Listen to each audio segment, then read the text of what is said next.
To use a contactless credit card, start by ensuring your card has the contactless payment feature, which is usually indicated by a symbol of 4 concentric circles on the front or back of the card. Next, check if the merchant or retailer you are purchasing from accepts contactless payments, as this is usually indicated by the same symbol displayed at the checkout. To pay using your contactless credit card, hold the card close to the contactless reader, which is usually a small device located near the checkout. The card should be within a few centimeters of the reader for the payment to be processed.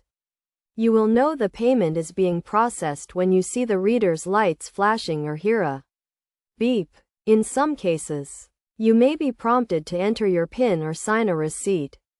But for most contactless transactions under a certain amount, this is not required. The exact amount that requires a PIN or signature varies depending on the country and the card issuer.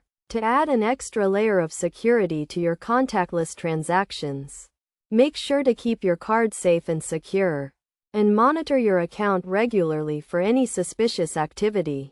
It is also a good idea to set up account alerts so you can be notified of any large or unusual transactions. When using your contactless credit card abroad, be aware that some countries may have different contactless payment limits or requirements. So it is a good idea to check with your card issuer before you travel.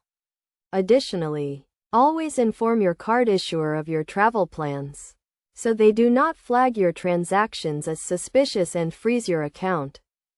By following these steps and best practices, you can use your contactless credit card with confidence and convenience, making it a quick and easy way to pay for everyday purchases.